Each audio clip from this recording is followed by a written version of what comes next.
King. King. King. King.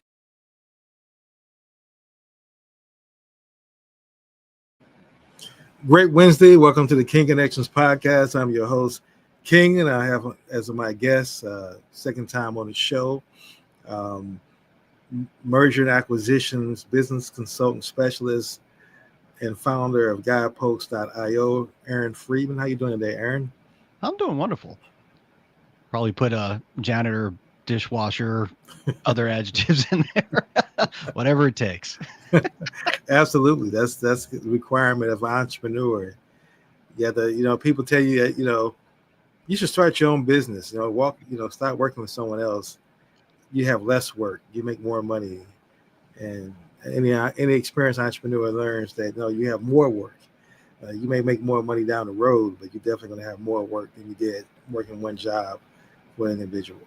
Well, I would argue that you can make, right? It's not a guarantee. Right. Right. And I mean, I love entrepreneurship. I definitely encourage it.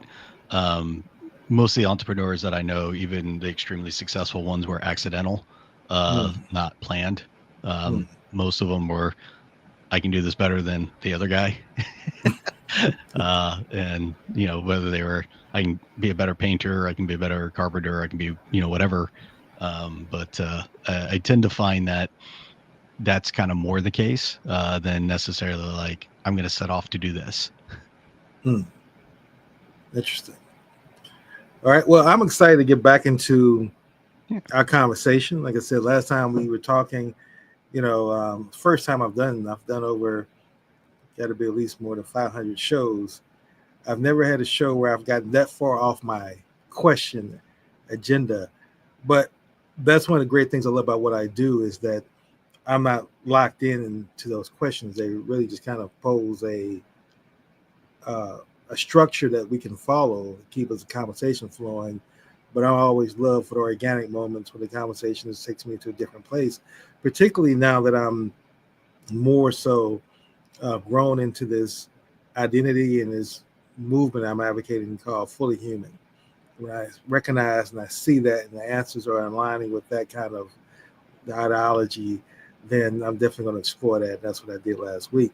And so I'm going to pick back up this week and try to get some core business questions answered asked and answered, because I believe that the great work you're doing, that needs to be highlighted. And I really want to get that discussion. And I'm sure a lot of my listening audience are going to want to know those answers as well. So that's really the purpose of our coming back this second time and having this dialogue and just kind of get things started like I always like to do. Mind if I ask, what's your spiritual energy number today? Been 0, life sucks, to 10, been life is awesome in the moment right now. I'm actually trending towards an 8. I'm not quite an 8, but I'd say I'm trending towards an 8. Okay. This week was definitely better than last. Last week we probably would have had to cancel. So. Okay. All right. Well, I respect that and appreciate that answer. I'm a 10. I've asked that question because it helps me set the context for the energy of the show and everything else. But what's fascinating to me is I ask the question every single time, every time I do a show, every time I have a meeting, and the answers that I get from people. And it's really just fascinating how people respond and how they respond, not only the number they choose, but the reason why they chose that number. It's just really a fascinating exercise, and to really get a chance to learn about somebody from the very beginning of the conversation. So thank you for indulging me with that question. Oh, so the question is why I chose trending towards 8? Well, I wasn't going to ask that, but if you want to answer that, yes. 8's a good answer. So I wasn't going to ask why. So. Oh, no, it's fine. I don't mind sharing. So I had and we talked a little bit about an investment down south with a commercial electric company. I had a sort of a breakthrough and maybe some line of hope around that. So from a business point of view, that's what's driving that. In my personal life, my wife's birthday was yesterday, and we got to celebrate her. Okay, And so that good. was, and I got to barbecue, and anytime I get to barbecue, I'm happy. So, but yeah, and then there's some line of sight to some other amazing opportunities. On Monday, spoke with a digital marketing and agency that is looking to grow through acquisition. And there's not someone I would acquire, but somebody I could actually help, and just had some really great conversations with an amazing friend of mine from the wealth management team over at Bank of America who made the introduction. Hmm. And this, company that is, actively looking at, hey, we're at 15 million, how do we get to 25, 30 million? And with the disruption, or I'll say that there's just been a slope in the market because of AI in marketing and digital agencies and whatnot, that there's some opportunities for them to be able to grow through acquisition for some companies they wouldn't have been able to afford in the past. And so Hmm. just exciting and fun, and I got to be of use, which always makes me feel good. And it's a little selfish, but hey. Hey, self-interest is a great motivator, you know. But thanks for sharing it. As a marketing agency myself, I look at the role AI has played in my business, and I love it actually. AI is I use it for a variety of different reasons. I saw a comedian. He once said, you know, he just simplified it by saying the way AI is going to come into our world is how we view it. So either we view it one or two ways, either as a slave or as a friend. Hmm. So if we view it Yep. as a slave that's always available when we want it, to use it whenever we want it, shut off, that's one way. But as a friend who you actually develop a relationship with, so that determines kind of your experience with it. Yeah. And I found that I use it more as a friend and advisor than as a slave. I'm much more collaborative. And, because my first exposure to AI, someone told me, as crazy as it may sound, but I see it works. They say, be nice, say please, say thank you. And I notice that when I do that, my responses are better, and it grows more time over time. And it really sounds like it knows me as opposed to just a generic answer that it may just give anyone else. It's like really trained on my thoughts and how I actually function and see the world. Oh, did you see OpenAI's response to that? Is that how many GPU processing time is actually being burned through on pleases and thank yous? No, I didn't see that. Yeah, they're like, yeah, he actually came out, or Sam actually came out and said, hey, like, I appreciate the politeness, but, and a lot of AI psychologist, for lack of a better term, basically said, no, please continue to use say, please, and thank you, because your prompts are training Hmm. the AI how to respond. And so if you are dispassionate, emotionate, or even negative, that influences the data and the responses. Um, Fascinating. yeah, and so there's two thoughts there, and and we won't rabbit hole, I promise. Is one is I thought the best aha moment that I saw with someone is when someone suggested to me, it wasn't me, I wish I could take credit. Think of it like your intern, all right? What are all the things that you would give to your intern, understanding that your intern doesn't have the same knowledge that you have, Hmm. and it's going to come back with a rough draft, right? And it takes you, from creation to edit, right? And 90% of your time is really spent on creation. 10% of your time is spent on edit, and that's what it's allowing you to do. Is like, so just give it to your intern, and then understand that it's not going to be accurate or 100% right or completely there, and then you need to adjust as necessary. I think it's a sad world that, and I see a lot of people on YouTube who try to, get clicks and grow their channels, who profess that AI write your book. That AI, write a book with AI in 1 week and make 60 grand. All these, and it's like I wouldn't have any kind of pride in myself if I gave AI a task to write an ebook and then I put myself as an author and sold that ebook. That wouldn't give me any kind of pride as an author at all. So it's Sure. shocking for people who expect or want AI to just be able to magically do everything for them just off a prompt input. Well, I'd be remiss if I didn't quote my wife on, writing is editing, right? Hmm. And she went to Iowa for an MFA, so like, you know, their writing program is well known. And so like, my response to that is really like, you can't expect it to do everything for you. Right. It really is just giving you the rough draft for you then to go and, you know, accelerate the edit aspect of it. So anyway, again, we could rabbit hole on this all day. I have a background in ML and AI, and I love this stuff, but you know, I can chew through an hour on this conversation.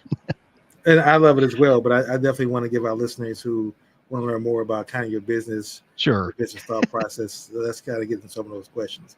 So now, one of the questions I want to ask you is, now let's talk about your gratitude and its roots, because you also a person that, I like your energy. You seem like you have a grateful spirit, and I want to kind of talk a little bit about where that comes from and why do you see that's important to have that as relates to what you're doing for business. Give me a second. Let me just organize some thoughts around that. I don't know where it necessarily comes from. Let me start there. Like I know that I'm grateful. I just, you know, it might be just my chemical makeup to a certain extent. That it's just like, hey, recognizing that this isn't guaranteed. You know, nothing is guaranteed or owed. And I think part of that may come from, or I know comes from some humble beginnings. You know, yeah, I did not, I didn't even grow up middle class, right? My sort of running joke is I'm still trailer trash from El Paso, Texas. And so that's part of it. And then I don't know, the other part of it, you know, I was raised, we kind of touched on this a bit last time, but I went 4 years to a boarding Baptist military school. And was raised around a lot of Christian and men and women. And there was a sense in their interpretation of Christianity that, you know, salvation and gratitude is a gift. And I know that had an influence. My grandfather, I'd be shameful if I did not recognize him. He was head of he was actually my step grandfather. He was head of the Southern Baptist Convention of San Antonio. And he really saved me by paying for that military school, even though at the time I wasn't so grateful. I don't know, you know, what 14-year-old is grateful about discipline, though it has shaped me as a man. But I think it just, you know, being around people that I saw as strong people and people that I looked up to, that people that I thought, you know, had it together, also be, you know, show gratitude in life and being grateful and being humbled about what they had, as well as definitely set a pattern and of example in my life. And then as I get later in my life, and I would say even today, like even when I'm at sort of my darkest moments, and there are those that happen, that I take a breath and remember that, you know, I have a house, I have a wonderful wife, I have, you know, a life. If I had to start over today, I still have all the knowledge and experiences that I've had up until this point, right? And it can sometimes lift me out of that, you know, dark spot, because we all have them. Especially, you know, someone once said entrepreneurship is a very lonely journey. And the sort of the joking way of saying it is, you know, when I reach out, I get to talk to owners all the time. And a lot of times the owners are, you know, even if not interested in, you know, business consulting or selling their business or an exit strategy or growth through acquisition, they're more than happy to talk to me about their business, right? They're more, in fact, a lot of times they're excited. Even the most, you know, grumpiest of business owners will still be, you know, their version of excited to talk to me, because it's lonely at the top. Right. Your family doesn't want to hear about it anymore. Your friends and family can't really relate. Actually, your friend group most of the time can't relate because they may not be entrepreneurs themselves. Right. A lot of folks have also bought into, you know, you have a career, you have a job, you know, you take the safe route, and they've chosen differently to take, you know, that route. And I'm not saying that there's anything wrong with that. Please don't take that away, but it's more of like, I know some people that get jealous of those who went out and took the risk and became entrepreneurs. And so they kind of get isolated from those friends they may have had when they start their own business. And so kind of going back to the, gratitude pieces of it is like being able to talk to an entrepreneur and have the conversation and listen to like, hey, how'd you get started? Right. I get to have that conversation like 3-4 times a day. And I know that's a wonderful thing because you just described my journey. Definitely. I always said the road to entrepreneur is fraught with uncertainty and peril. That uncertainty it's going to become your constant companion along that journey. Yeah. And as you say, it's difficult to find people in your family who can talk about it. They don't understand it, especially when you're not making money in the beginning. Everyone wants you to stop, or the question becomes, how long are you going to keep going at it before you stop? Like stopping is inevitable. And just as you say, going through no other person understands the pains other than another entrepreneur. The sacrifices you make, staying up late, missing out on family things that important things to put into the business. But now that leads to my next question, which is, I'm a big person that is, and this is guided by my book that I really consider to be like a Bible to me, Stephen R. Covey's 7 Habits of Highly Effective People. I've read it over 200 sometimes. I read it from it daily. That's why I say it's like a Bible. It's not something I just read and put away. It's something I study. And he advocates principles, and I'm a strong believer in core principles and picking out and defining what my core principles are that govern my behaviors. And so with that being said, my question for you is, have you established core principles that govern your behaviors? And what are they? And then how do you bring those into your business? Sure. Again, organizing my thoughts. So I think it's funny, I actually, and this is an exercise I think I need to spend some time on. I don't know that I've ever written down what my core principles are, to be fair. I know that, we kind of mentioned one earlier, which was, kind, not nice, Right. in our lives, that definitely is a guideline. And if I kind of look at some of my taglines, right, it's the fact that I am, empathetic. I am someone that is, human first, but, still willing to be data oriented. And so it's funny is I know that I seek for clarity. If someone, like, the greatest compliment I ever got when I asked for a reference for a job over a decade ago was like, Aaron is someone that can see both the tree and the forest. And so the for everything that is a positive can also be a negative. And so sometimes I get wrapped around analysis paralysis because of that, right? And it's like, well, how does this all? And sometimes it's just like you gotta take the chance. You've got the data that you have. You just got to roll the dice and respond to how it goes, right? And so going back to core principles is like, I do believe in a sense of treating people fairly, and what that means to me is just like, hey, you're accountable for your actions, right? People will talk about being accountable. I'm like, all right, well, you also have to give people the opportunity to be accountable, right? And it's like, all right, this is what I asked you, this is what happened, this is what you did, right? And so I look at that. I also communication is huge to me. Like, I want to be able to talk to people, and sometimes maybe a little too much. And so, but I guess those are kind of, I'm not feel like I'm giving a good answer here, but if I look at some of the core things that guide me, is this like, I'm someone who wants to orientate, I interact, I shape my world, or I do it through people. I do leverage data. I want to make sure that I leave people better than how I found them. I do want to, if you are, somebody comes to mind right now, but if you are someone that is a zero sum game kind of person that, I have to lose in order for you to win, like, I don't want you in my space, and I don't want you anywhere near my people, right? I just don't believe that. I believe that there is, compassion, and there is times to be able to, negotiate and other things to where, may not be something I might not get 100% on what I want, but I can live with it, right? And I'm expecting on the other side, if there if you're not willing to kind of come to the table and, what was the definition of a compromise? Something we can all live with, but nobody likes. So like, if you're not willing to take on that, circle of fairness kind of mentality, like it's got to be fair for you, it's got to be fair for me, then I'm not going to have you in my space long.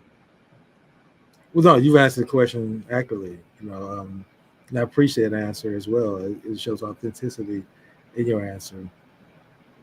I want to talk about now shifting to inspiration behind your ventures, businesses that you get involved in. Now, I'm going to kind of frame the question or set the context for the question this way. In the spirit of connecting with intent, which you see on my banner, connecting with intent formula, which I define as strategy plus connections plus systems plus value equals capital. I'm a strong proponent behind social capital first. That leads to financial capital. And with that being said, in the spirit of connecting with intent, what originally inspired you to create your ventures, and how have they evolved over time? Sure. So as many, and we kind of talked about being accidental entrepreneurs, my first journey into entrepreneurship was just that, accidental. It was really just like, hey, I saw an opportunity. I literally was having a drink with a guy at a bar, and he needed IT help, and that started off a small system integration and managed service company in Japan. Fast forwarding, I will say that after 2008 and I lost the company, like, I didn't want to be an entrepreneur for a while. I wanted to provide and protect for my family, and so that went directly into working for Verizon and others. And I didn't really step back into entrepreneurship, and I sort of did, as in I got to be an entrepreneur with somebody else's backing, like a Verizon, or I was in a VC startup, but it wasn't my startup. I was brought in to be the business acumen paired with technical founders. And I think that what really changed for me is like that started to eat at me, that it was never mine. And so kind of going back into like, why do I do and how do I focus on it is, one is, I really want to see people win. I really want to set people up to win. There is like, what's the saying that you always get more back by giving than you actually, give out. And so whether it's volunteering with SCORE and helping business owners, whether it's acquiring a business so it doesn't disappear in order to protect the employees, whether it's doing consulting about even growth through acquisition, my entire aura is around I'm here to help. I'm just trying to figure out what that looks like, or if I can, right? And what influences that, I think, is just coming up from like, I'm, not to go back to the poor kid out of a trailer park again, but coming up and seeing that, and seeing the effect that had on my father and other things, and then kind of going through life and just seeing like, hey, other people need every so often for someone to step in or be able to just reach out a hand, right? And to be able to do that. And I'm just really, I don't know if it's part of my fabric. I don't know if it's just the chemical makeup I came out of the womb with, but I'm just oriented towards that. So absolutely a capitalist, absolutely love making money, right? But not at the expense of others.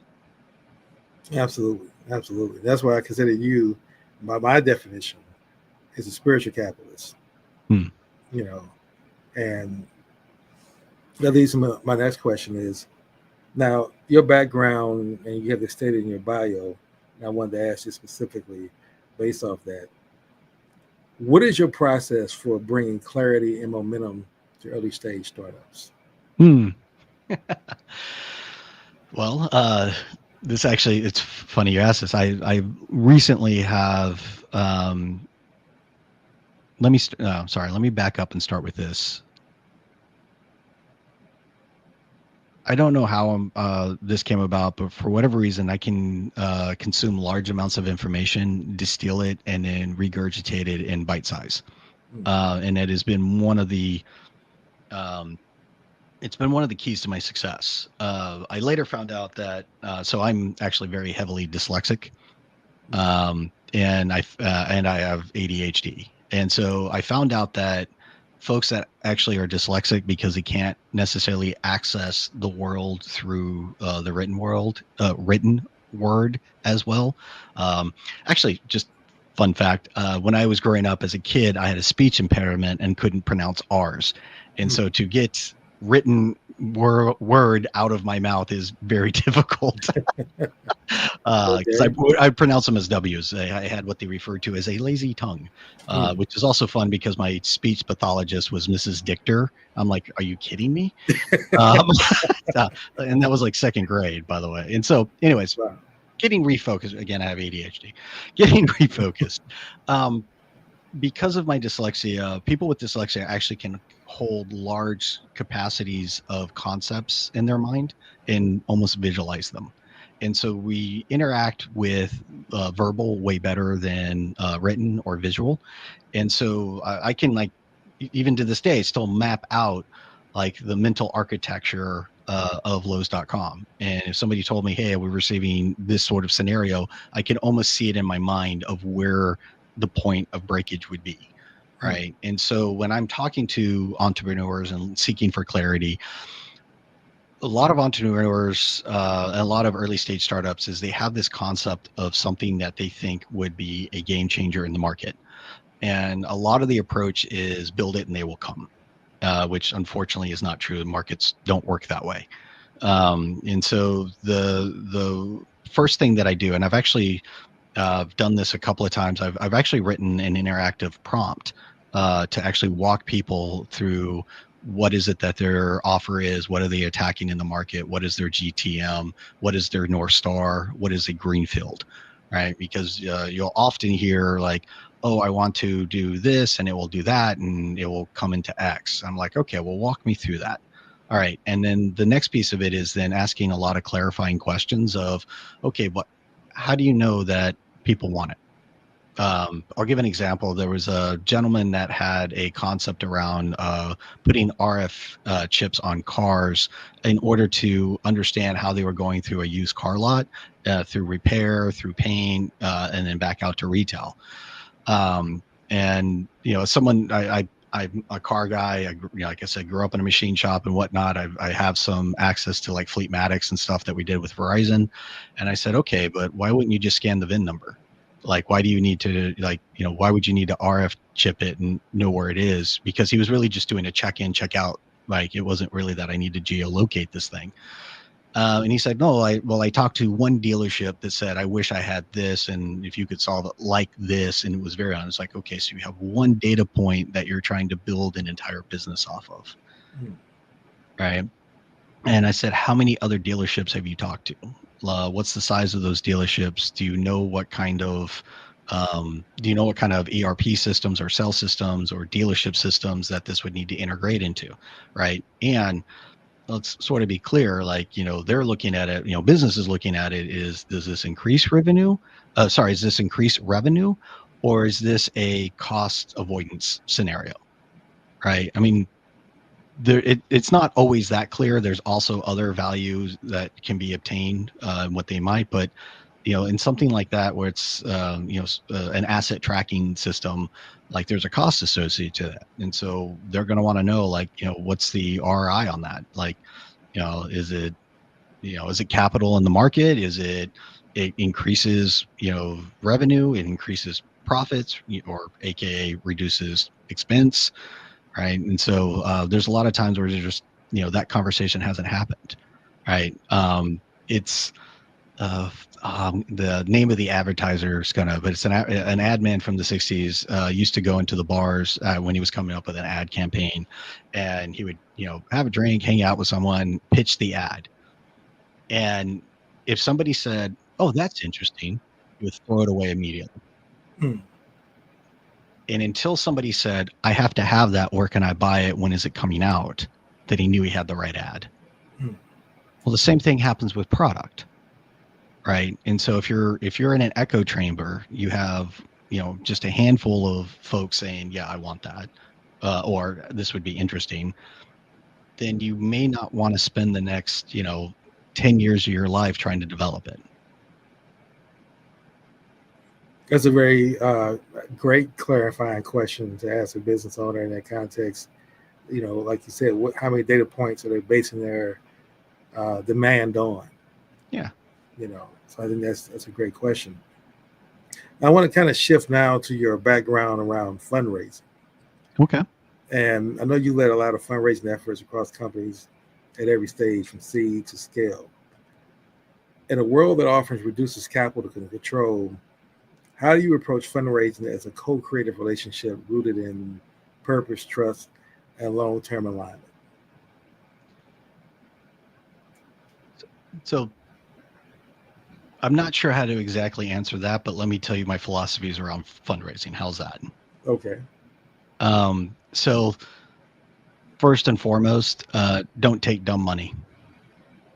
And what I mean by that is if the person that's, investing in you, can't give you access to something else, can't help you grow, can't, uh, I'll give an example. If you're coming out with a new brand of toothpaste, then one of your first people to call to see if they want to invest in you probably should be Colgate, Hmm. right? Because they have access to distribution they've had. And the second line behind that would be, Costco, right? Just as examples, right? So Right. it's more the fact of, if you can't double that money in 12 months, or you can't get access to something you normally wouldn't have access to, don't take it, right? Because the moment you take, fundraising is investment, which means I'm giving up a piece of my company in order for money, in order to scale and grow, right? That's what it's supposed to be. I mean, I know others are out there would argue with me like, oh no, like, it's how you figure out your idea. It's how you, and it depends on what stage you're taking money at too, right? So, and let me just pause on that. So if you're at pre-series A, you're a science experiment. You have a hypothesis, you have a theory, in tech world, they're saying you're coming up with your MVP, minimal viable product. I actually don't like minimal viable products. The one that we used to gravitate towards were skateboards, right? What's the minimalist thing I can put into the hands of the users that gets them from point A to point B? Well, it's a piece of wood with some wheels on it, right? Because going back is you need that feedback to see if the market wants it. Right. And again, fundraising, we're really talking about either your VC or you're trying to sell off a piece of your company in order to grow. Right. And so in the VC world, right, once you go from C to Series A, you're now a company and you really have to start, thinking through like HR and operations and, like all sorts of other things. And you've also usually around Series A given up about 20-25% of your company. Right. And so going back to fundraising, just how to think about it, is, the one is like, what does this money give me? Right. And number two is, please understand that once you take money, the people that you took money from have a say in your business. And so who do you want to get in bed with? Right. Because they're not going away. Right. Right. And so if you're looking at it from the sense of, let me take money because that's the next logical step. That's, how you grow. That's what I see in, on YouTube and in the news and, I'm trying to leave names out of it, but, and then, yes, but you've got to look on why. The next piece of it is, why should I invest in you? I actually, there's a company that's got a really interesting product around turmeric. And they've actually made it to where they have a crazy absorption rate of turmeric in the system. And that is just known to have all sorts of health benefits. And we had a conversation about raising money. And the thing is it's like, look, investors are going to want to know, like, all right, when do I get my money back?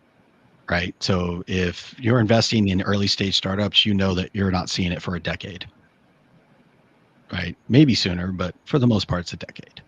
And so the conversation you're having with them is like, hey, we plan to grow by X by when over this period of time. And so the second part of it is like, they don't invest in field of dreams. It's not a build it and they will come, like, I've got the coolest thing ever. It's really, they're going to look at you and say, why are you the person to solve this problem? Does the market actually want what you're trying to solve? And can you go the distance? That's why most of the time investors are looking that you have co-founders, because everybody has a bad day, and they want to know that, maybe if one doesn't work out, the other one can step up. Right. I'm not saying like in the long run, I'm just saying like on a bad day, bad week, bad month, whatever it is, right? Because it's just the nature of it. And so the thing that I think gets missed on fundraising is who invests and why, right? You have high net worth individuals, you have liquidity partners, you have VC funds, you have family office, you have private equity, and they all invest and buy for very, very different reasons. And so the question that I kind of goes on, it's like, what kind of investor are you trying to attract? Like, there's an entire process to this. It's not just like, hey, let me show you this cool thing that I have. And because it's a cool thing, you're going to invest in it because of the cool thing. Like, yeah, that's part of it. But more of it is, do you have the right people, the right team? Can you execute? Or can you hire the right people? Do people want to work for you? Like truly, like culture will eat strategy every day of the week. And so they're kind of wanting to see, and it depends on when you're raising. If you're, sub 1 million and you're really just trying to get, money from, for the science experiment, the skateboard, the minimal viable product, whatever it is, they're going to want to see, did you borrow from you first, from friends and family first, maybe from somebody that that is willing to believe in you, because they want to see if what risk have you taken on, or are you willing to take on in order to go the distance. So sorry, that was long-winded, but there's an entire strategy. In fact, I literally just sent an email before this podcast to somebody about this. No, that's a great question, because I actually was going to ask what your process is. You touched on it there, and I definitely want to, ask this as a follow-up question. I know you've used that Peter Drucker quote a couple of times about strategy, culture eats strategy for breakfast, and it's part of your process to look at the culture of a company before you look at possibly doing a merger and acquisition, and how much does that weigh into your decision what that culture looks like? So just to be clear, so we're switching from fundraising to acquisition, Yes. right? And so when I'm helping somebody with a fundraising activity, we will have the culture and activity and who's your leadership team in conversation, and how you need to present that, because let's be clear, fundraising is a sales process. You are selling the company, the idea, right? And there's a pitch and marketing and everything, and just like you would do an ideal customer profile, you need to have an ideal investor profile of who, and there's an entire framework around that. So let me start there of like, when I'm brought in to help with fundraising, it's really just the conversation of where are you at now, where do you want to get to, and what are you doing with the funds, and kind of highlighting these are the areas that you're going to be scrutinized on. How do you want to answer it? Is this something that you want to take care of now? You don't want to, hopefully you don't want to discuss, you just want to gloss over it, or that you want to articulate a plan in the future. When it comes to acquisitions, no, culture is huge. There's been several times where I've met with the founders that I would, based on how they manage and their leadership style, I know the culture that they're going to have, and I'm not sure that I want to take it on. Especially a lot of command and control cultures. Let me pause for a second. Fortunately, there's nuance. And so if this is going to be the platform company, meaning like this is the company we're going to roll up all the other companies underneath, right? Then maybe we have a little more flexibility to reset the culture as we're going through, day 2 integrations and setting the expectation and cleanup, right? So when you buy something, it's not like it just runs and you walk away. There's like, oh, this is how we expect these companies to be run. All right. The operators that we put into place have a methodology of an operating system that is installed into a company that most of the time didn't exist before. Because most of again, I play with lower middle markets. And so like most of these are lifestyle businesses. They were not built as assets. They were not built, for continuous growth. And those engines and processes and operating systems have to be put into place, which also includes culture, right? We have a culture where we believe in like people talk about like, oh, we believe in accountability. I'm like, great. In order for there to be accountability, there has to be trust. Right? In order for there to be delegation, there has to be trust. And that also means that they have to have the ability to make mistakes as long as they own up to it and communicate. Right. And so some of these places where I've interviewed, I'm clear like the owner was a command and control and everyone is paralyzed to do anything. Right. So it's like, hey, why haven't the sprockets been shipped? Well, Roger, the CEO, hasn't told me to ship them. Why are you waiting for Roger to tell you? It's like, because he tells me the right time to ship them. Right. Now, question, is that the CEO's fault or the employee's fault? No, I'm asking. In that case, I'll say that's the employee's fault. No, that's the CEO's fault for creating a culture to where they can't actually work autonomously in order to go and do their job. Right? If you walked in every day and your job was to pick up a cup of coffee, right? But you picked up a cup of coffee and didn't do it exactly the way that the owner wanted, and he chewed you out over it, right? Didn't course correct, but just like got onto you for it. Right. Like you don't do coffee until I tell you to do coffee, right? Right. Guess what you're never going to do? You're never take initiative. Coffee. Right. Yeah. That's true. Right. And so in order for, people talk about, I want highly engaged employees. I want, people to execute on their own. I want people to come with ideas. I'm like, great. But then you also have to give them the space to make mistakes and then you not beat them down for it. Absolutely. We're going to take a quick break for our sponsor, but I want to pick it back on the other side. I want to talk more about Guideposts, your services you provide, and kind of some of the things you got upcoming up in their future as well. So let's take a moment for our sponsor. The playbook for growing a local business online is simple. Capture new leads, conversationally convert those leads into sales, turn those customers into positive reviews, and then reactivate those customers into repeat buyers. And that's exactly what our platform does. In order to consistently generate new leads, you first need to be found. The quickest way to get search engines like Google to put your business at the top of search results is by having a steady flow of positive reviews. With our platform, you can show up in search and stand apart from your local competition by easily collecting new customer reviews through text. But getting found is only the beginning. Most consumers choose the first business that responds to them. So unless you start conversations with potential customers almost instantly, they'll go somewhere else. That's why we make starting conversations with website visitors as easy as clicking a button, connecting you instantly through text message so the conversation doesn't end when they leave your website. And we bring all your leads, no matter where they come from, into a single conversation stream that supports text, email, video messaging, Google Business Chats, and even Facebook and Instagram DMs, so you can respond faster and more efficiently than ever. When it comes to turning all those conversations into customers, we make collecting payments just another convenient part of the combo, so you get paid faster no matter how they prefer to pay.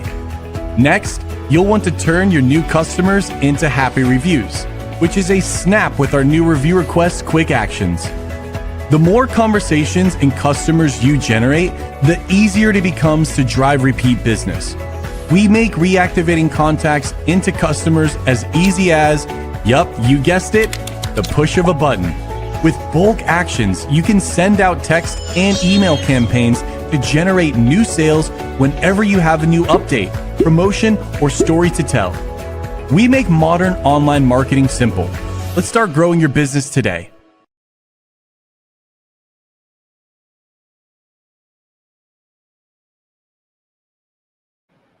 Okay, we're back, and Again, it's the King Connections podcast. We're here with Aaron Friedman, who's a founder of Guideposts. And as we talk about Guideposts, kind of lay out what Guideposts' mission is, and then kind of what you are motivated on a daily basis showing up to do work and carry forth that mission. Sure. So let me start a little bit with the journey of it. Originally, when I founded Guidepost, I thought it was going to be a consultancy. I thought it was really going to be like fractional COO. It really geared towards early stage companies, geared towards startups, usually early stage startups, so like Series B and below. And then unfortunately, this is 3 years ago now. Investors really stopped investing in early stage, and the early stage companies that had investments had to stretch as far as they could. And so even Series B kind of companies almost started acting more like Series A companies and reducing staff, going back to really, Swiss Army knives employees, meaning if you have one employee doing social media and writing code, right? It was one of those things to where it just, I can't tell you how many people told me, yeah, I would love your services. I see the value you could bring. I see how you could help us, grow and execute. Can't afford you. It was really just that simple. And I probably went through north of 100 of those conversations. And so started looking to pivot more into well, it actually caused me to take a step back and kind of go what is it that I really enjoy? What is the things that I'd like to focus on? And more and more is I was starting to meet entrepreneurs that were hitting a retirement point. The whole silver tsunami where the boomers in their 60s and 70s who own businesses are looking to retire and really can't transfer the businesses. Kids don't want it. They may not be in a position to be bought, mainly because they're, they were treated as paychecks, not as assets. And so that got me into, and one of the things I started volunteering with SCORE and meeting more and more entrepreneurs that were really just looking for help, something that seems obvious to me because of, my experience, my background, is a foreign concept to some other entrepreneurs. The whole who buys and why and where do you find them is not necessarily what most entrepreneurs sit down and ask themselves. Right? Have you engaged or looked at how much of your revenue is coming from how many different customers? I had to have a heartbreak conversation with a manufacturer here in Connecticut where 50% of all revenue was coming from one customer. And I kind of said hey, look, that's a massive risk. I was actually trying to buy the company, and I said, look, I know you have a number in your head. There's no way we can get anywhere close to that because of the amount of risk. So either we can, part ways now, and I'll follow back up. I'll keep in touch and wish you well, and we'll still, go out to dinners and drinks, and I know these people, but there's no way that I can buy that without you participating in the risk.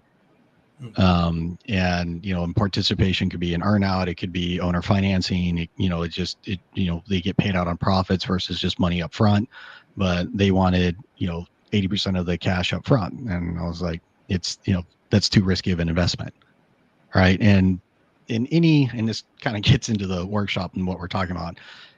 When I evaluate a company, there are 8 things that we look at. Everyone immediately jumps to finance, right? Everyone's like, oh yeah, you're looking at it from finance point of view. Actually, I'm going to pause here because I think I've gotten a little off topic, but let me bring it back to Guidepost and how we got to what we do and how. When I started doing acquisitions and helping with mergers and starting to buy companies, for the companies that we couldn't buy, so hence the manufacturer one and why I went down this rabbit hole, came up, we would step back, we'd pull back saying yeah, I can't buy you. And going back to, I like to leave people, better than how I found them, or give people hey, look, if these things were true, then we could buy you. And that's based off the evaluation and what we've looked at the company and so on and so forth. And so I started getting to the point where it was like, all right. And then we had some people just reach back out and say like, well, can you help us get there? Can you help us diversify customers? I'm like, okay, well, that requires investment in sales and marketing. Right. A lot of times, like, I can't buy your company because you are the company. Right. Well, what has to be true for you to be able to do that? I'm like, well, you have to start working first on the business versus in it, meaning putting the people, the processes, the things that are required in place. And then, if you do that and there's a clear line of sight of who would replace you, or there's documentation of what would happen, right, then that makes it easier. It's not going to help you on the multiple or the price. The best thing, ideal business, like, it's turnkey. Like, the owner is not the day to day. There's already an operator in place, and if somebody bought it tomorrow, nothing changes. In fact, the employees probably wouldn't even be aware of it. Right now, that's dream. Most companies don't look like that. In fact, even most of your, massive private equity companies that are buying, 100, 300, $500 million companies don't have that. Right? They know that they're either the owner's going to stay in place for a certain period of time, and they're going to have to bring in their own team or their own operator. And again, even they have a process of like, this is how I expect the company to operate once we bought it. Right. And so we started offering exit ready services. Like, hey, we'll do the evaluation, we'll do the survey of the company, we'll look at these 8 key items, and we'll come back to you and say, look, here's your evaluation score, and here it is on these 8 different areas. And no, I haven't gone through all 8 because that would chew through so much time here. If you're ever curious about it, please just hit me up on the website. More than happy to share. Or Aaron at guidepost.io. So it works as well. So when we started getting more and more of just people asking for help, and then we got people asking for like, well, I'm not ready to sell now, but I want to sell in like 3 years. Like, okay, well, what is the framework that you're using in order to get, exit ready? And I'm like, we ain't got one. Like, okay, well, do you know who buys and why? No. All right. What are you going to do with the money afterwards? Like, if you're not doing this, what are you doing? Right. There's actually a lot of emotional psychology to selling your business. And to give example of that, right? Right now, you own a business, you brag about revenue. Aaron Friedman thing. I say revenue is a vanity. It's not the reality. Profits are the reality, right? I can operate a $1 billion business, but if it has a negative, profitability, then you're just giving money away. Right. So like, who cares? Right. Now you have more of an opportunity to turn that around, absolutely, than somebody else off the street, but still, like, it's revenue's nice. Revenue just basically says, from a acquisition point of view, revenue just helps you kind of get in a guess range based on industry of what your profits might be, to then go have the conversation. And then once we figure out what your profits are, we may or may not, depending on who buys and why, it might be attractive, it may not. All right. And so we started helping with exit ready evaluations. What does that look like? We do workshops around this. We can do one-on-one around this. And it's actually not as intensive. It's literally just like, all right, here's the assessment. Here's the valuation. We use different tools on the back end that actually help us with what industry and market standards are for evaluation of company. Here are the areas in which, you need help with, right? That, you're scoring a 40 and everyone else in your industry is scoring a 60 in these particular areas, right? And then from there, it's either I can hand it to you, you can go execute, or if you want, I can bring people in and help you get to that point. So that's on the exit ready, I need some help. Believe it or not, those 8 areas are also what are key for growth and scale, right? And so based on having that, thermometer and saying you're here, you can also then start to focus on, all right, what is the operating system we need for our company? What is our North Star? How do we put in the right key performance indicators? How do we put in the right, metrics and focus? How do you look 3 years out and work your way backwards on what you want to hit? Going back to accountability and trust, right? Well, if you're very clear about, hey, we're going to hit these metrics, this is the KPI, and Sarah is responsible for, this, for the cost of acquisition of customer from the sales point of view, then, every week you write in and Sarah's reporting out of like, we're red, yellow, green. Right. And that allows for the autonomy to go make it happen, but also for the accountability to say why it is or isn't happening. Right. And so we've come in and helped with implementing those and implementing the systems and, helping with figuring out what is our offer to the market. A great example of this, there was a additive manufacturer that I was working with. The owner of the company had passed. He was very much a command and control operator. Lovely individual. Like, people think of command and control like a curmudgeon and angry and whatnot. No, wonderful work environment, but was just like, no, you got to talk to me before that goes out the door, right? Great guy. Unfortunately, passed. The company gets handed over to a new operator, and the son is actually working as the COO and head of sales.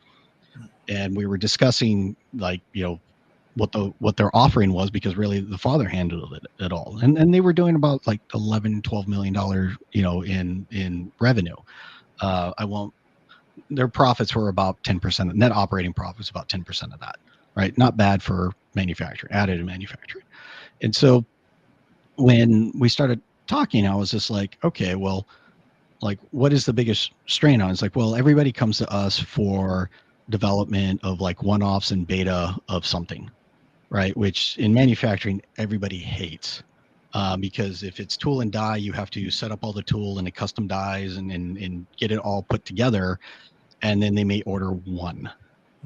And so that 1 or 10. And so that run of 10, right, which is really a design and, an MVP, chews up time on the machine, it chews up design, it chews up everything. And most of the time they're like $5,000, $10,000 runs. And so that will just chew you up. It causes you not to be able to go after other opportunities. And his mentality was, but if we don't do this, we won't get the order, right? We won't get it. And so my question to him was like, okay, well, how many of these have you done that have turned into that next order, that that run of 1,000, 10,000, what have you? And he said none.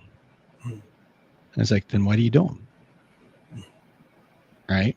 And I said, by the way, I'm not telling you to stop doing this. He's like, well, right now we need those revenues. We've got, I forgot what he said, like 500,000 lined up of it. And I was like, great. I think you should start operating like an attorney. There's a retainer fee. Right. So, hey, look, we love doing these. However, we actually can only work on, in order for us to, it's a yes and, right? Yes, we can absolutely do this. And we require at least a $5,000 or $50,000 on retainment. And you can just burn through them as you use that, as you use that money, right? For any type of these types of projects you want. But in order for us moving forward to be able to take these on, this is what's required. And he's like, nobody in the industry does that. I'm like, okay, but somebody has always done something first. Like, have you asked? Have you tried? Like, why argue against yourself? You're already at a no. Try for a yes. Not only did the 4 customers who said yes like it, they actually instead of 50 put 100,000 down. Wow. And I was like, great. All of that money that's not being used now goes into a high interest account. Right. And the CFO of the company loved me. He was just like, thank you for, I was like, yeah, that doesn't go towards payroll. It doesn't go towards X. That is money for future date. Right. And so until they spend it down and you have the expenses against it, it's accruing interest. Right. And so because they're of where they operate and who they do business with, they're now collecting on what was it when I left? It's like $800,000 that was basically retainment that they're getting like 12-15% off of annually. Wow. That's nice. Right. That paid for a machinist. Mm. Right. And so it's going in and providing those kind of services and kind of looking at like, what is your offering? What are you trying to bring to market? I actually have, like I said, I've written an entire prompt about, structuring GTM, their offering. What does that look like? And kind of spitting that out and having a discussion on pricing strategies and whatnot. And that's the other thing that when I was in the startup world, a lot of VCs would say, "Hey, can you just talk to these guys about, pricing strategies around either SaaS or physical product, what have you?" Because they're trying to think through like how to. Uh, it's kind of this balance because in the VC world, when your pricing strategy will also either attract or deter investors. Right. And so they all want, reoccurring profits of some sort. And it's like, all right, well, how can you structure that? Right. And a lot of times it's a hybrid model. Sometimes it's not. Sometimes it can't be done. And so it's a lot of discussion on what is the value that is being driven. There's a great value equation that we use. It's actually, and I just got to give a hats off. The best value equation I've seen so far to date was by Alex Hermosi. He did a great version of that in one of his book, $100 million Offers, I believe is the book that he used it in. It just articulated a simple way of looking at value. Hopefully that answered the question. I was long-winded. No, I'm a big fan of Alex Hormozi as well. He definitely has brought a very straightforward, practical, and pragmatic perspective to starting a business and growing a business and marketing and things of that nature. So, those are the things that I can tell by your album covers, your energy to answer those questions, that there's going to be books that we've read, similar authors, philosophies that we follow. I'm down to my last two questions I want to ask before we wrap up today's show. And this first question is going to be more focused on AI. And so my question is, I'm curious to know, what role does AI play in determining where you get your leads from the companies you're going to do mergers and acquisitions from, the process for onboarding those companies, and then evaluating or doing analysis of those companies? What role does AI play in that part of the process? So we've developed a couple of different agents for different things.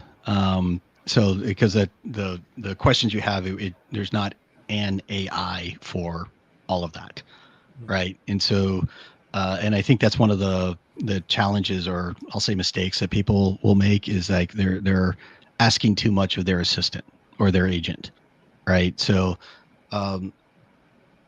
let's start with leads. I think I'll bring it top a little bit. Let's talk about like marketing and sales and AI. Right. The biggest challenge that I see a lot of companies, this is outside. It's like, where's the challenge? The challenge is understanding of who buys and why. Right. And then once you understand of who buys and why, where do you find them? Right. Where do they hang out? And so in the agent there, in focusing on where to actually, find those people or why they buy, or what we're really talking about is your ideal customer profile, or I think in marketing you'd call it the avatar. It's really just kind of figuring out like what is the shape, function, and look of that. And the challenge on ICP is people try to do it as an individual, whereas if you're B2C, like absolutely that's an individual.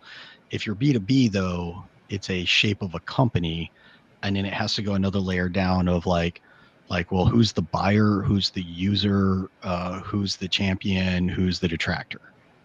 And in AI, we can have, we put together an agent that will literally kind of have a back and forth prompt on, all right, tell me about your product.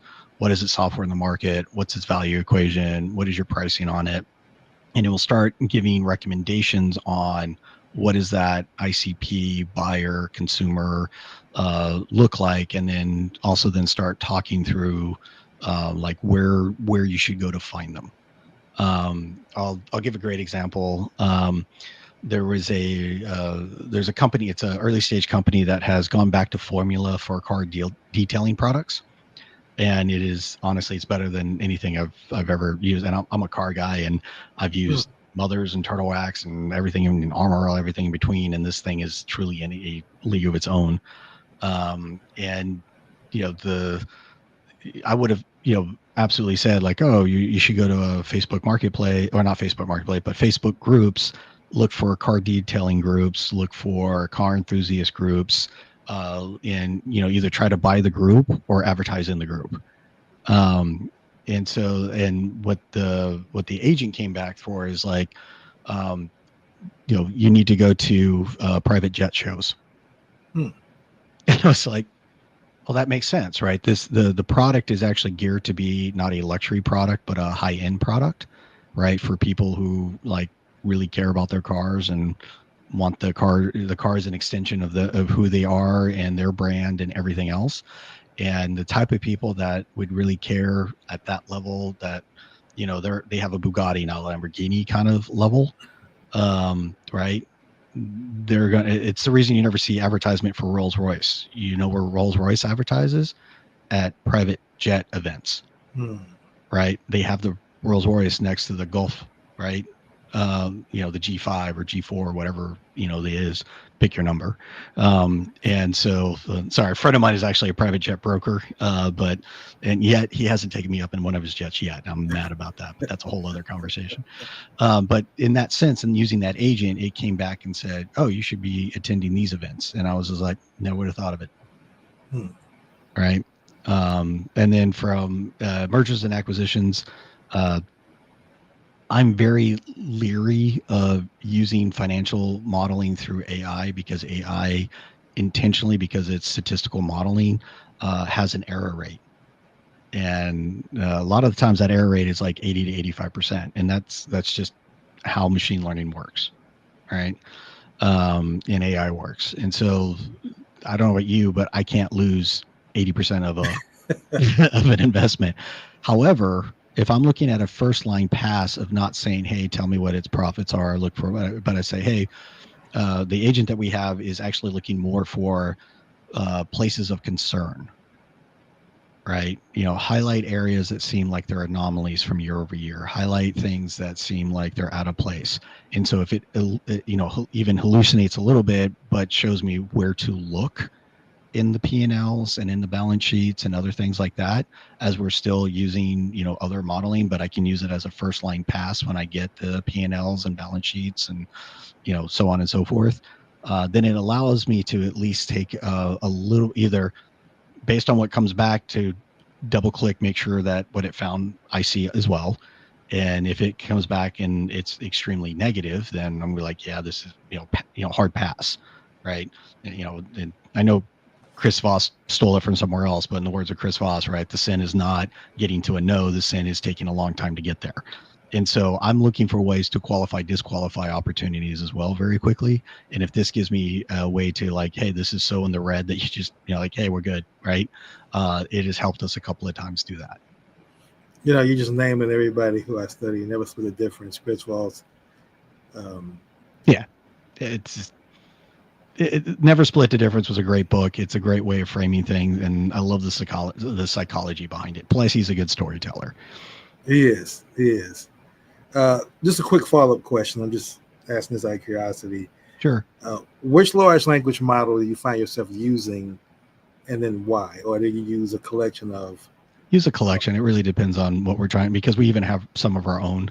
Kind of going back that, the last W-2 I had, I was the chief operating officer or head of ops for an MLAI infrastructure company. And so I have a pretty good understanding of this. Plus, with like vibe coding and low code, no code, platforms that are out there, like it's about writing the prompt and asking the question.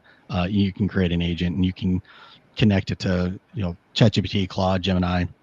I like to have one check the work of another.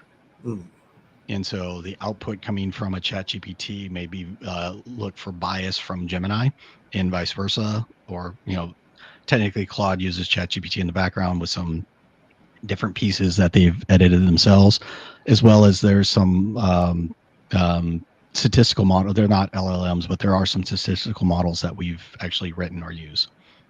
Okay. And so my last question is, I want to talk about your upcoming workshop. Okay. Who is your intended target market, and what would they learn from being a member, attending the workshop? Sure. So it's actually on June 5th. This one is actually geared towards manufacturing owners. The target audience is like if you're doing about 100 million or and I'd say probably down to 5 million in revenue as a owner of a manufacturing company. This is a growth and scale. So going back to workshop, sorry, it's a growth and scale workshop. And so kind of going back to like those 8 key areas we talked about, like what we do is for this workshop is we've sent out, like if you sign up for it, we send out the worksheet and questionnaire, and it actually does a high level evaluation of your company, where you fit within those scales on those 8 different performance areas. It does a evaluation based on your NASIC score or NASIC code, and tells you actually based on what you put in as your profits and revenues of what the current going valuations would be on your company and why. It uses for those who want to know, a discounted cash flow analysis. Go look it up. I won't explain what that is. And then that's the first step. Then the second one is the workshop itself is 90 minutes going through each one of those 8 areas, what they mean, what you can do about your score, how to improve it. We do not talk about what you got from your company. That's private. We'd never want to share that kind of data. And then we have a follow-up meeting for an hour with each of the people that attend the workshop, and go through like what their score was, very specific, and key areas that would allow for them to, scale and grow past what they're trying to achieve. Right. And so it's a 3-pronged. One is, the survey gets them the report, helps them understand, the valuation, all the different areas in which the 8 key areas in which actually have an effect on growth, scale, and operations. And then, a overview, just a deep dive on explaining what each one of those mean, and then a one-on-one session to actually work with those owners specifically on what they would like to achieve with their business. Excellent.